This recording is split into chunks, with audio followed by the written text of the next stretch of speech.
Давай быстрее. Семен.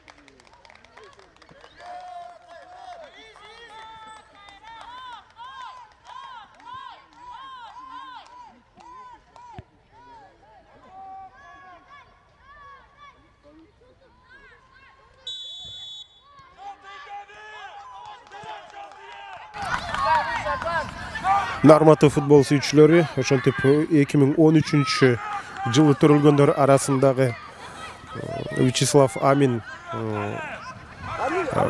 спортчунун, демек Вячеслав Аминдин жаркын элесине арналган турнирдин финалдык беттеш ошентип орун алып атат. Алматынын Кайрат командасы Дордой менен беттешүүдө Бишкек шаарынан келген. Ал эми турнир өзү Кант шаарында орун алып атат. Кимиси бул турнирдин чемпиону аталат. Ага сиздер менен чогуу Кыргыз спорттуу каналында көп болобуз. Кызматыңыздарда болсо, мен Эркин Абдуллаев. Мына ак көк кийимчендер Дордой, ал эми Кайрат алар сары кара кийим, албетте өздөрүнө тиешелүү формада. Ал мезгилде сокку гол. Ошентип дарбазачы менен жеке-жеке чыгып алгачкы голду жаратып кетти. Кайраттын оюнчусу 6 номерде ойногон. Бул голдун автору ошондо демек Александр Цой алыскы 9-дукка жок, алыскы бурчка багыттады жана ошентип ал ийгиликтүү болуп чыкты. Тайпалык беттеште бул эки команда бири-бирине каршы ойногон болчу. Экөө тең Б тайпасында жайгашкан. Албетте ал таймашта дал ушул Кайрат Дордойду утуп кеткен болчу. Андыктан бул жуптун фаворити Кайрат жана ошентип алар биринчи болуп эсепти ачып отурат. 2013 жылы төрөлгөндөр арасында чындыгында Кайрат бардык оюндарын ишенимдүү ойноп келе жатат. Кайрат Дордойду ошол тайпалык оюнда 3 турунда ойногон болчу. Анда 4-0 менен утуп алган.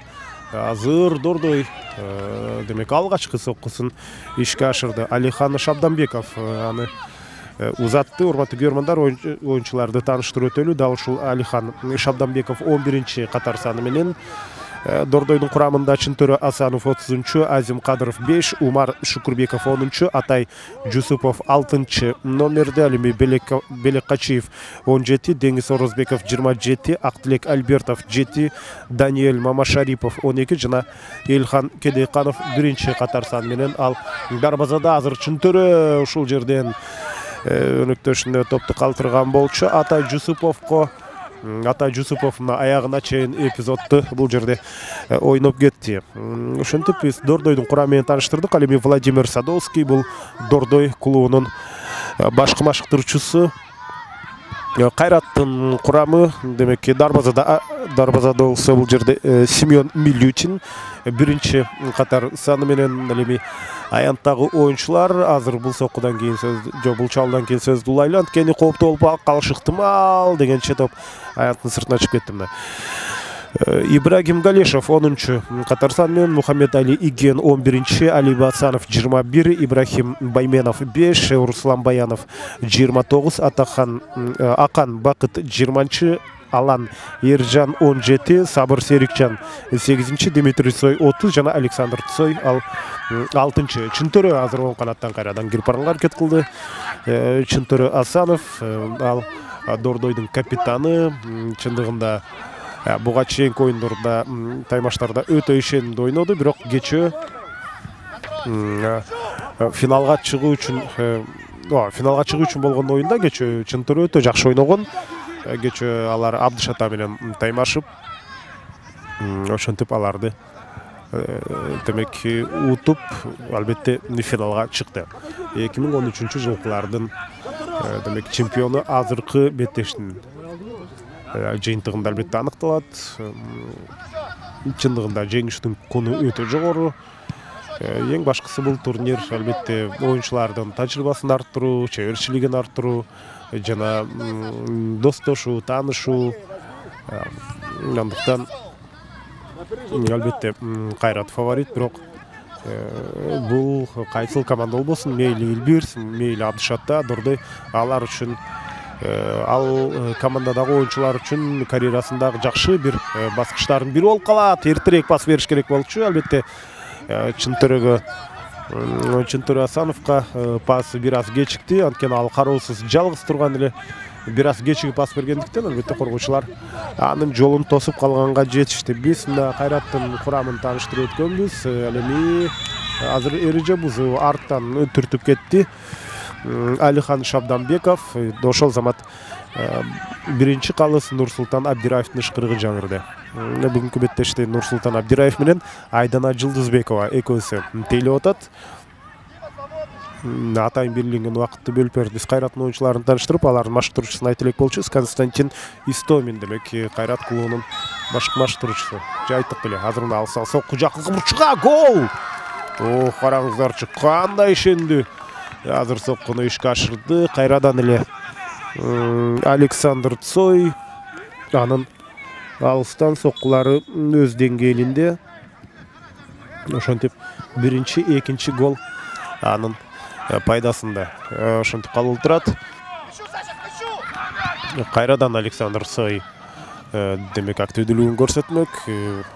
Кайрат ошол тайпалык оюнда 4-0 уткан болсо, негизинен Дордой үчүн жакшы бир матч-реванш болчу. Матч-реванш тагыраагынан дагы деле тайпалык беттеште жеңилип калгандан кийин эми абалды оңдоп кетеби деген ой бар эле, бирок азырынча албетте Кайрат өзүнүн активдүүлүгүн көрсөтүп атат жана иш жүзүндө чындыгында алардын чабуулдары курчуп келе жатат.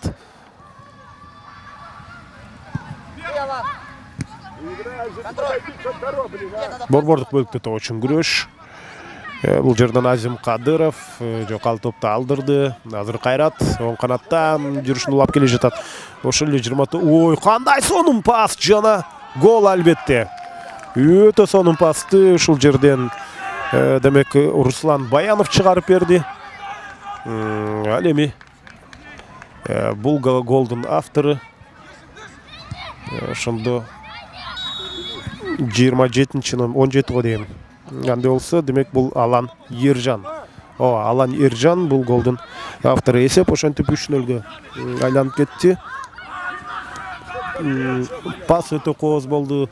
Гол болсо андан да кооз болуп чыкты. Тирөөчтүн ички тарабына тийип туруп, андан кийин дарбаза торунан орун алган болчу. Ошентип биринчи таймда эле мына ушундай өзгөрүү орун алып атат. Ал учурда 5-чи номердеги Азим Кадыров алмашуу ысырып атат. Ал жогорку темпке бир аз толук туруштук бере албай калды окшойт. Демек Азим Кадыров чындыгында алмашууну ысырып атат. Ал мен оюмча темпти кармай алган жок. Бирок Азимат ошентип бул жерде өзүнүн машыктыруучусунан алмашуу сураганга деле ага деле эрк керек. Анткени көп оюнчулар тренер алмаштырмайынча аны айтпай коюшу ыктымал. Өзүнүн абалын сезип, демек командалык жоопкерчиликти өз мойнуна алып, мына ушундай демек сунушту машыктыруучуга айтты. Мен оюмча азыр анын ордуна кимдир бирөөнү чыгарат болуш керек. Негизинен алмашууда деле оюнчулар аз, болгону 3 алмашуу бар Дордойдо. Кайраттыкы деле көп эмес, аларда 4 отурат. Кайрат эми үчүн болот, анткени алар алыстан келди, андыктан өтө көп сандагы оюнчуну алып келүү ал кандайдыр деңгээлде демек каржылык жактан туура эмес. Ал эми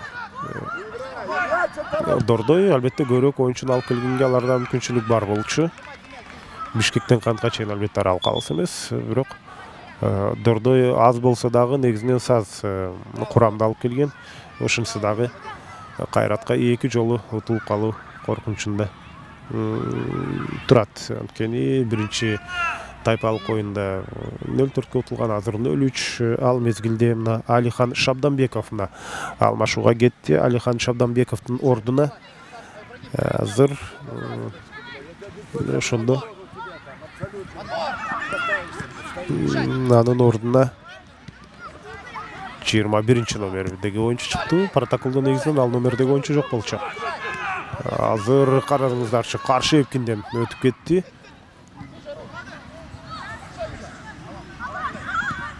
Негедир 21 номерде протоколда эч ким жазылган эмес. Дордойдун курамында ал азыр оюн талаасында оң канаттан сонун кирип бара жатат. Ушул жерде эми алыстан соккун көрөбүзбү? Алгач оң канаттан Ибрахим Байменов кирип барган эле. Азыр дарбазачы топту оюнга кошот.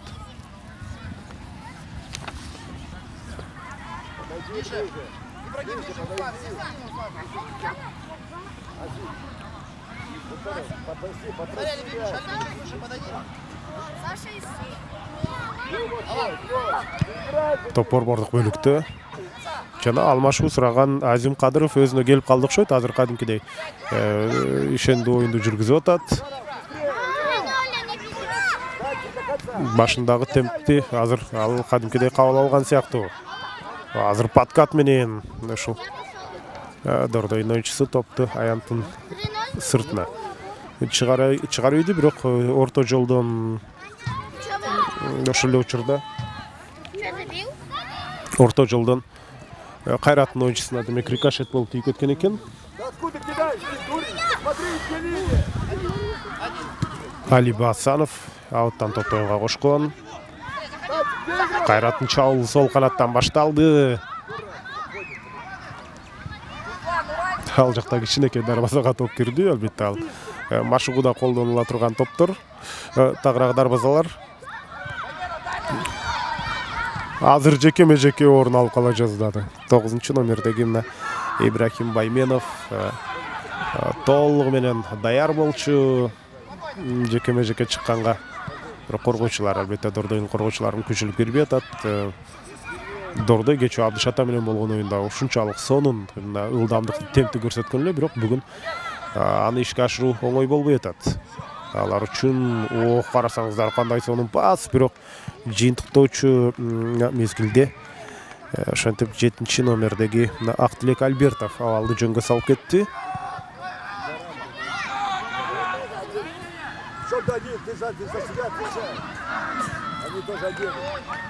Буштан чыгаруу ишке ашты жана топ азыр Дордой оюнчуларында болмокчу.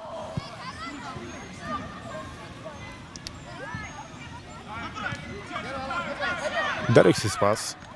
Прессингтин жыйынтыгында Кайраттын оюнчулары топту өздөрүнө алып койду. Карасаңыздар кандай ишенимдүү позициялык чабуулдалар ишке ашырып атат. Али Басанов чабуулга аралашкан. Азыр бул жерден Ибрахим Байменов топ аянттын сыртына чыгып кетти. Элхан Кедейканов топту оюнга кошот. Оң канатка демек Атай Жусуповдун дарегине топ чыккан эле. Эки оюнчуна бири-бири менен талашып калып, жыйынтыгында Кайраттын оюнчусуна мүмкүнчүлүк берип коюшту. Канчалык оң канаттан аракет кылып келбесин, Ибрахим Байменовго коргоочу мүмкүнчүлүк берген жок. Ал жерде мына алмашууга чыккан 21 номерде ойноп аткан Дордойдун оюнчусу. Тыныгууда анын ким экенин тактайбыз. Азырынча мүмкүнчүлүк болбой атат. Азыр Дордойдун бардык оюнчулары өздөрүнүн жарым аянтында коргонууга басым жасап атат. Анткени мына бир оюнчу бул жакта бар экен. Ал Атай Жусупов. Дордой ауттан топту оюнга кошот. Азимге топ жетти. Жана топ үчүн күрөштөн Азим Кадыров ийгиликтүү болуп чыккан. Жусуповдун дарегине Жусупов бара жатат. Жогорку ылдамдык менен демек топту өздөрүнө сактап калганга жетишти. Анткени азыр ауттан ал оюнга кошулушу керек. Дарексиз пас. Азим Кадыров канча ирет эмес, башында 1-2 ирет алмашуу сураган болчу, бирок андан кийин оюнду жакшы эле өткөрүп атат, бирок азыркы көз ирмемде ал катачылык кетирип алды эле. Дагы деле толук өзүнө келе элекпи. Мына ушул азыркы жөнөкөй жерден туура эмес пас берип алганын эске ала турган болсок. Каршы чабылга мүмкүнчүлүк болгон жок. Мына топду аянттын сыртына чыгарып салды.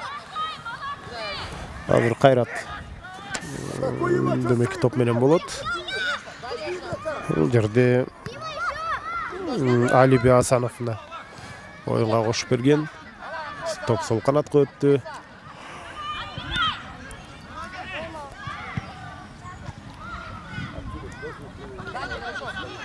Айпаянттын тегерек четинде мына кадимкидей кыска пас алмашууларды алар ишке ашырууда. Азыр дарбазачы Семен Милючин оюнга кошуп берген. Чындыгында Семен Милючинде жумуш өтө аз. Анткени анын дарбазасына топ сейрек барып атат. Катачылык кетирип алган эле. Кайрадан өзүнүн катачылыгын оңдогонго аракет жасады. Алан Ержан азыр барып атат. Анын пасы оң канатка жетпей калды. Дордой чабуулда. Дордой топту жоготту. 3 оюнчу. Мына оң канат. Албетте бул жерде бош аймак бар. Сокку гол. Караңыздар, кандай сонун комбинациялык жүрүш орун алды. Ошентип бул голду Кайраттын оюнчусу Акан Бакыт жаратты. Акан Бакыт. Ошентип эсепти 3-0-гө жеткирип койду. Жок, 4-чү гол бул. Буга чейин демек Алан Ержан жана Александр Сойлор гол жараткан.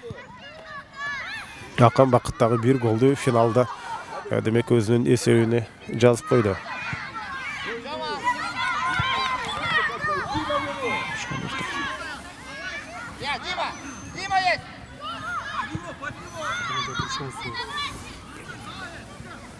Денис, блядь, возьми же ты, дурень,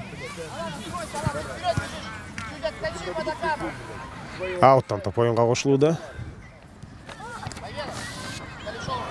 Мына коргоочулар аркылуу демек чабуулду баштамак. Бирок ушул жерден азыр ошол эле Акан Бакыт баратат оң канаттан. Чакан бойлуу, бирок өтө топко болгон сезими жогорку деңгээлде болгон оюнчу. Байкасаңыздар, топ менен ушунчалык ишендүү жүрөт. Азыр Акан Бакыт өзү аны оюнга кошмокчу. Арта өнөктөшүн кошкон оюнга бул Дмитрий Цой. Дарбазачы топту өз карамагына алды. Жана топ аянттын сыртына кетти.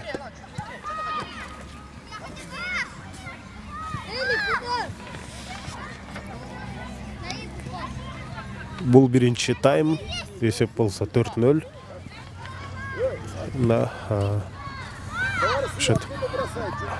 өз тайпасынын лидери жарым финалда Илвирсти уткандан кийин Кайрат ошентип кайрадан өз тайпасында экинчи орунду алган.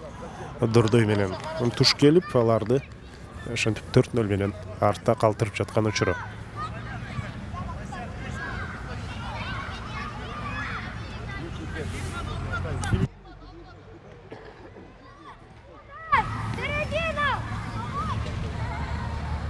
Бурчтан чыгаруу. Азыр карама каршы тараптан ишке ашат. Экинчи кабаттан негизинен ойногонго узун бойлуу деле оюнчулар. Ал жерде орун алган жок Кайратта. Жана жакшы пас, бирок Милючин мына Нойер сыяктуу Айпаянты таштап чыкты дагы. Топту өз карамагына алып кетти. Азыр Кайрат демек ауттан топко демек чыгат.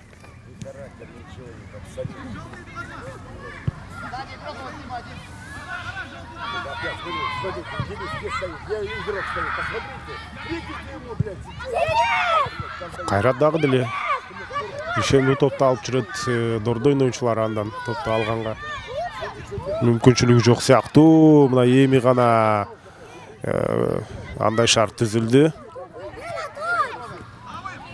Болуп көрбөгөндөй. Темп албетте Кайрат оюнчулар тараптан атаандаштарга сунушталып атат. Аянттын сыртына чыкты. Жана кезектеги бурчтан чыгаруу физикалык жактан албетте Дордойдун оюнчулары толук туруштук бере албай калганчылар. Кездешүүдө сокко алыскы бурчка дагы бир гол. Болуп көрбөгөндө алыс аралыктан бул рет Дмитрий Цой демек ийгиликтүү болуп чыкты. Эсеп болуп көрбөгөндө ири абалга жетти. 5-0. Дал ушундай алыстан сокку менен демек ушундай нотада биз биринчи таймды жыйынтыктадык. Азыр тыныгуу учурунда демек Владимир Садовский кандайдыр бир түшүндүрүү иштерин жүргүзөт болушу керек Дордойдун оюнчуларына. Антпесе болуп көрбөгөндө чоң эсеп айырма жаралып кетип атат. Азыр бир нече мүнөттөн кийин демек экинчи таймда жолугабыз.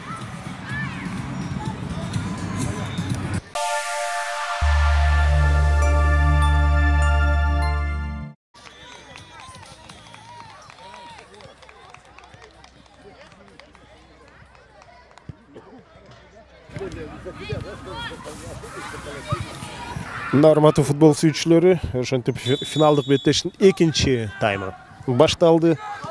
Кайрат жана Дордой беттешип атат. Булар 2013 жылы жана андан кийин төрөлгөндөрдүн ортосундагы финалдык беттеш. Вячеслав Аминдин демек урматына арналган турнирде азыр калсын ышкырыгы жаңырды. Тыныгууну Дордойдун башкы машыктыруучусу демек Владимир Садовский өтө жемиштүү өткөргөн сыяктуу. Анткени экинчи тайм башталары менен ошол замат Дордой чабуулдан баштады. Эсеп 0-5. Албетте тагыраагы 5-0. Дордой 5 топ артта. Эми экинчи таймда дал ушул боштукталар кайрадан толтурганга аракет кылчудай. Азыр болсо сокку бийик кетти. Аны орундаган Алихан Шабданбеков. Дагы бир рет оюнчуларды эсиңиздерге салып өтөлү. Алихан Шабданбеков 11 номерде Дордойдун оюнчуларын тааныштырып атабыз. Аларына ак көк кийимчендер. Чынтур Асанов 30, Азим Кадыров 5, Умар Шукурбеков 10, Атай Жусупов 6, Белек Качиев 17, Деңиз Орозбеков 21, Актилек Альбертов 7, Даниэль Мамашарипов 12 жана Илхам Кедейканов 1 номер менен ал дарбазада. Буга чейин ушул биз Деңиз Орозбековду 21 номердеги оюнчуну кимди аттык эле көрсө ал протоколго 27 деп жазылып калган экен. Чындыгында Деңиз Орозбеков Дордойдун курамында өтө сапаттуу оюнду жүргүзүп атат. 21 номерде ойноп аткан оюнчу. Азыр Кайрат ошентип экинчи таймдагы алгачкы соккусун ишке ашырды, бирок таамай болгон жок. Биз болсо эми Кайраттын оюнчуларын тааныштырып өтөлү. Ибрагим Галешев 10 номерде, Мухаммед Али Иген 11, Алиби Асанов ал 21, Ибрахим Байменов 9. Андан сырткары Урсулан Баянов 29, Акан Бакыт 20 номерде, Алан Эржан 17. Ал мезгилде кезектеги чабуул Дордой оюнчулары тараптан орун алды. Семен Милючин 1 номер менен ал демек топту өз карамагына алган болчу. Жана Кайраттын дарбазачысы Сабыр Серикжан 8, Дмитрий Цой 30, Александр Цой болсо 6 номерде. Константин Истомин бул Кайраттын башкы машыктыруучусу, Владимир Садовский Дордойдун башкы машыктыруучусу. Бүгүнкү беттешти Нурсултан Абдираев 1 калыс жана Айдана Жылдызбекова 2 калыс. Ал экөө тейлеп атат. Азыр алардын ышкырыгы жаңырып, топ Кайрат оюнчуларына өткөрүлүп берилди. Дордой топ менен жакшы пас болгону катуураак болуп калды. Андыктан бул жерде демек Семен Милючин эч кандай маселесиз алды көзөмөлдөп турду. Топто аянттын сыртына өзү узатып койгон болчу. Дарбазачы Милючин эмес, бул жерде Дмитрий Цой топто оюнга кошуп берип атат. Топ демек азыр Кайраттын оюнчуларында өтө көпкө чейин варианттарды издеди.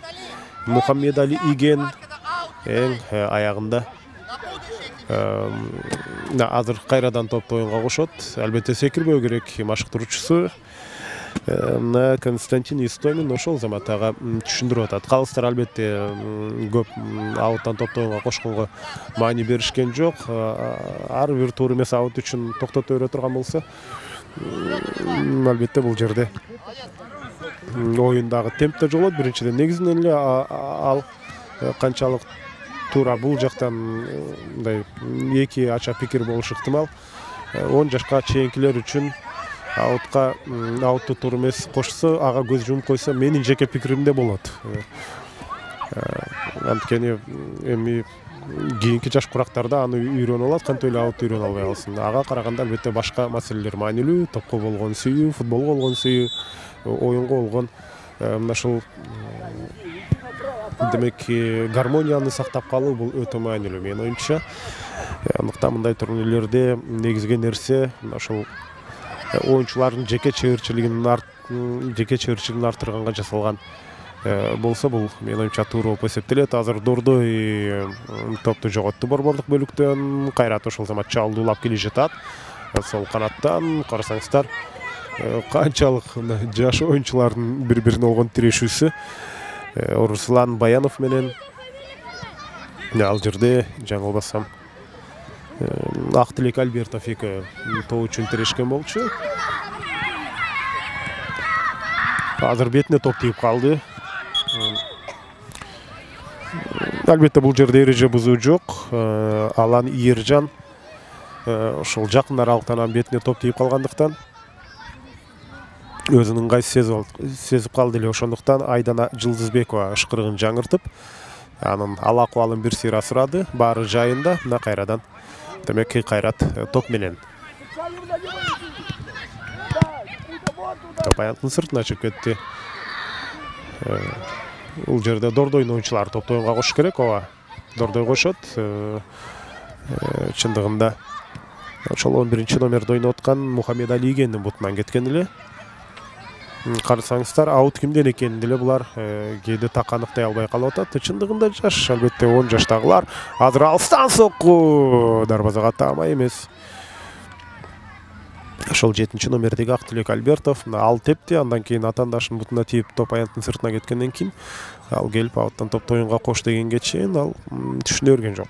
Мүмкүн турнирде финал болуп аткандыктан бир аз ал нерсени унутуп калгандыр эми топ оюнчуларда деле болот кээде, бирок менин оюмча бул жерде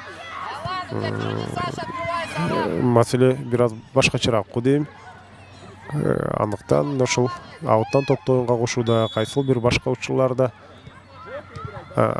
бирок ошентсе дагы мына линиянын ичинен топту оюнга кошконго демек уруксат бербей атыптыр. Азыр калыс бул жерде Нурсултан Абдираев топту атаандаштарга өткөрүп берди. Мүмкүн толук эреженин алкагын эмес, бир аз бутун көтөрүп алса, азыр сонун чабуул демек Дордойдун курамында орун алып келе жатат. Жакынкы бурушка сокку.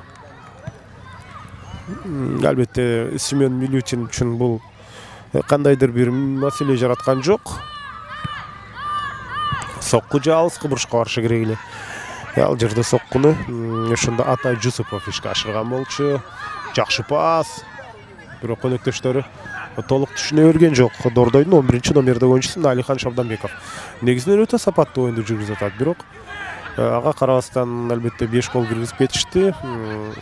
Бул жерде командалык артыкчылык, өтө креативдүү аракеттер байкасаңыздар.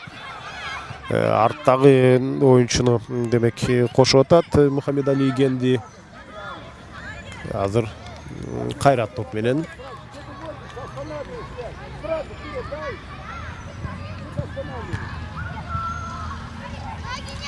Мухаммедали Иген кошуп берди оюнга. Арттан Дмитрий Цой. Ар жакта Александр Цой бар. Дмитрийдин пасы Александрга жетти. Александр Цойдун чыгарып берүүсү ошентип жокко чыгып кетти эле. Азыр Чынтөрө Асанов бара жатат. Чынтөрө Асанов албетте мындай аралыктан гол киргизүү айрыкча Семен Милютинге оңой эмес. же жакыныраак кирип баруу керек, же болбосо пас берип жакын каралыктан сокку узатуу керек го дейм.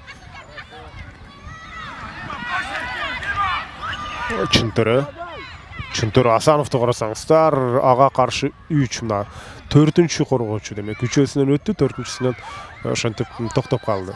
Демек көбүрөөк оюнчулар менен чабуулга кирүү керек. Чынтөрө Асанов албетте жалгыз болуп калып атат. Жана дагы бир тебилген топ дарбазаны көздөй. Ушундай жыйынтыктоочу демек бөлүктө Дордойдун оюнунда курчтук жок болуп атат. Бирок экинчи таймда алар абалды бир топ оңдоп алышты. 5-0 биринчи таймда орун алган. Эми Кайрат жыйнактуураак экинчи таймды өткөрүп атат. Экинчи таймда азырынча эки тарап тең албетте гол жарата элек.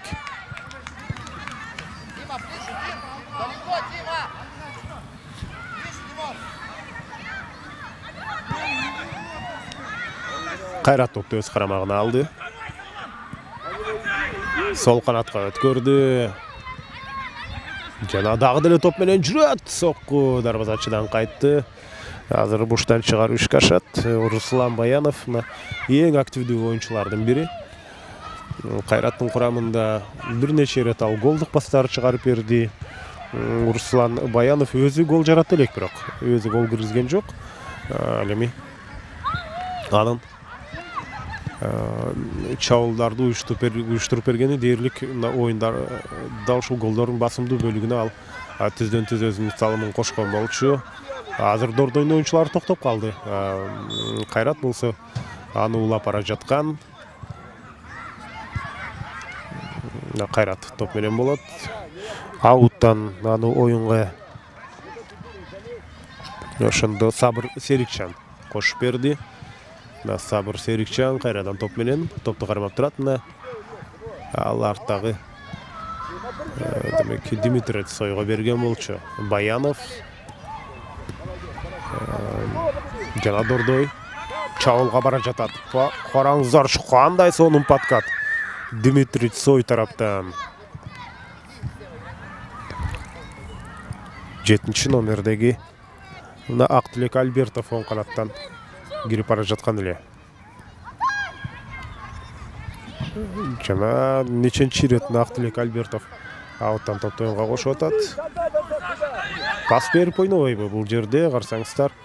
Атандашты жазгыр өтөм деди эле, жыйынтыгында ошентип алар. Азыр оң канат бош, бирок мына топ жетти. Бирок Кайраттын оюнчуларынын подкат жасоосу өтө ишендүү экенине баа берсек болот. Алгач Димитрий Цой азыр 17-чи номерде ойноп аткан. Ошондо Алан Ержан экөө тең өтө сонун так дана подкат жасап атат. Албетте бул жаш курактагылар үчүн демек ошол ыкманы үйрөнүү катардагы көрүнүш. Жок эле дегенде Кайраттын оюнчулары үчүн.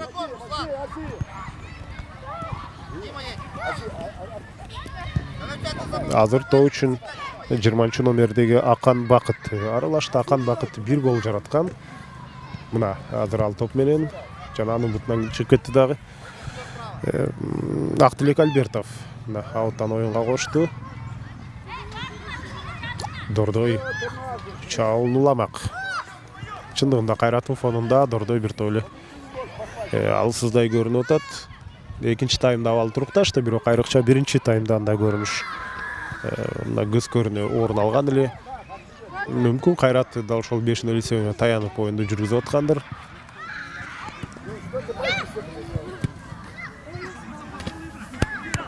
Азыр болсо оң канаттан чабуул Ибрахим Байменов тараптан. Дордойдун оюнчулары абалды жөнгө салды. Чынтөрө Асанов, Чынтөрө бара жатат. Чынтөрө карасаңыздар, ал кимге пас берсем деп издеп атат өнөктөштөрүн. Ага албетте колдоо керек. Өзү жалгыз арыдай жабышкан 3-4 атаандашты жазгырып кетүү албетте оңой эмес. Ошондуктан ал позициясы жакшы болгон өнөктөштөрүн дайыма топ менен болгон учурда издеп атканы жөн жерден эмес. Азыр сонун Арттан келип ушул жерде Атай Жусупов топту аянттын сыртына чыгарып кетти.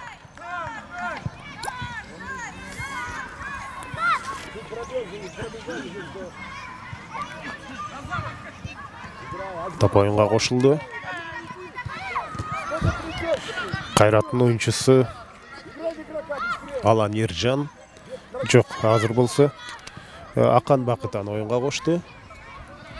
Ал мезгилде Ибрагим Галешов бара жатат. Жана экинчи аракет менен өзүнүн өнөктөшүнө тийип калды. Канчалык мына баш отун жерге салуу менен ушул жерде Дордойдун оюнчулары алды жөнгө салды эле. Милютин. Эреже бузуу жок бул жерде демек. Семен Милютин кадимкидей эле мына Нойердин стилинде оюнду жүргүзүп атат. Эреже бузуу бул жерде. Карасаңыздар, азыр Милютин борбордук линияга чейин жетип келди.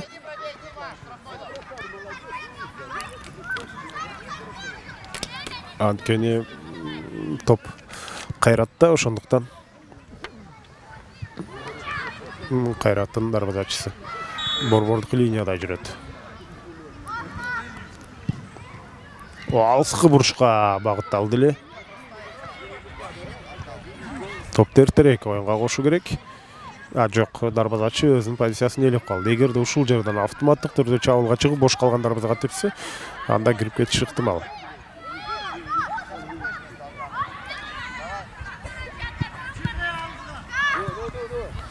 Атай Жусупов топту алды эле. Кайрадан Атай Жусуповдун пасы ага каршы эреже бузуу орун алды Атай Жусуповго.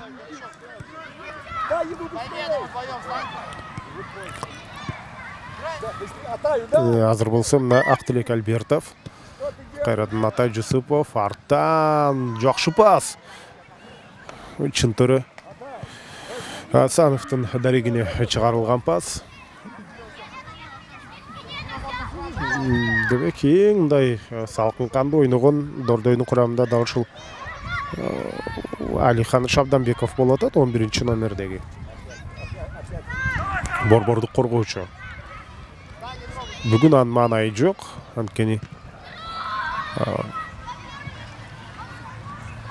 Кайраттан албетте 5 гол өткөрүп алышты анын командасы. Бирок анын оюнду алдын ала окуп билген бир жакшы сапаты бар экенин байкасак болот. Борбордук коргоочулук кызматты аткарып атат. Карасаңыздар, азыр дал ошол Алихан Шабданбеков барып подкат жасады. Бирок гол ага карабастан Кайраттын кезектеги чабуулу гол менен жыйынтыкталып турат. Бул жерде Ибрахим Байменов. Биринчи голу бул финалдык беттештеги. Ошондо эсеп саны 6-0 жетти. Жана тайпалык оюндарга салыштырмалуу азыр Кайрат көбүрөөк гол жаратты.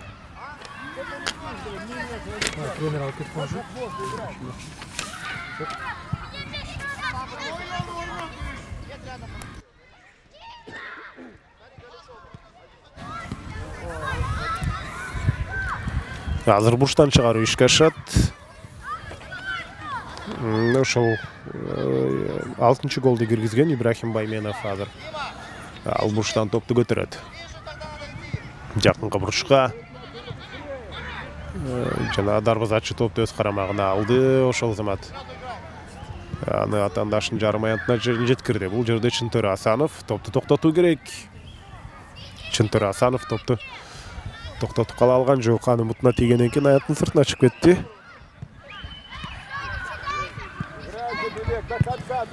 Караңыздарчы, эпизодду аягына чейин ойноп атканын мына ушул 10-чу номердеги Ибрахим Галешов. Азыр бул жерден Алихан Шабданбеков подкат жасады жана чындыгында Алихан Шабданбековго баа бердим. Андан өтө жакшы борбордук коргоочу чыкчудай. Келечекте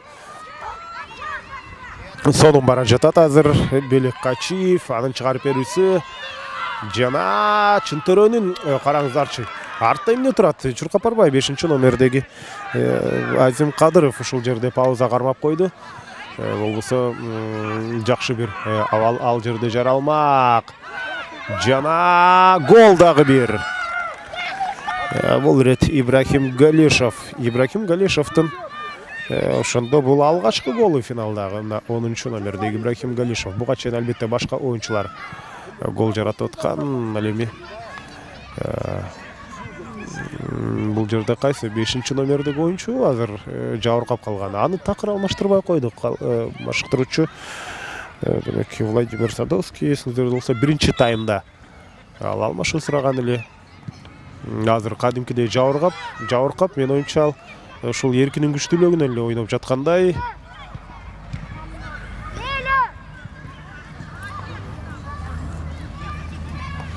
Ал мезгилде кайрадан эле Азим Кадыровду эмес, башка оюнчуну алмаштырды. Мына Белек Качиевди. Белек Качиев негизинен оң канаттан чабуулга жакшы аралашкан, бирок коргонууда катарчылык кетирди окшойт. Аны кайрадан аянттын сыртына чыгарып салды башка башкаруучу Владимир Садовский жана ага кандайдыр бир түшүндүрүү жүргүзүп атат. Эми Алихан Шабданбеков, бирок ал бул эпизодду аягына чейин ойногону жакты, бирок чарчап калыптыр чындыгында ал дагы. Ал учурда сонун бара жатат. Азыр бул жерде Атай Жусупов, ооба. Алихан Шабданбеков ага жардамга барган. Азыр чынтыры топко жете алган жок. Артта туруп топту тепкенге жетишип калды эле, бирок ушул жерден финалды кышкырык жаңырды. Урматтуу көрөрмандар, жыйынтыктоочу эсеп 6-0 жана Алматынын Кайрат командасы Дордойду дал ушундай эсеп менен утуп 2013-жылы төрөлгөндөр арасындагы демек кубоктун ээси аталат. Бул Вячеслав Аминдин демек урматына арналган турнир, эл аралык турнир. Биз аны жыйынтыктадык. Куттуктайбыз Кайратты жана анын көрөрмандарын. Дордойго эми кийинки турнирлерде ийгилик каалайлы. Дордой командасы албетте экинчи таймда жакшы ойноп берди. Биринчи таймда албетте катачылыктар көп кеткен эле. Дал ушундай экинчи таймдагыдай аракет менен ойносо албетте аларга деле ийгилик жылмайчудай кийинки турнирлерде. Ошентип бүгүнкү оюн күнүн жыйынтыктадык. Урматтуу көрөрмандар, кызматыңыздарда мен Эркин Абдуллаев болдум. Саламатта калыңыздар.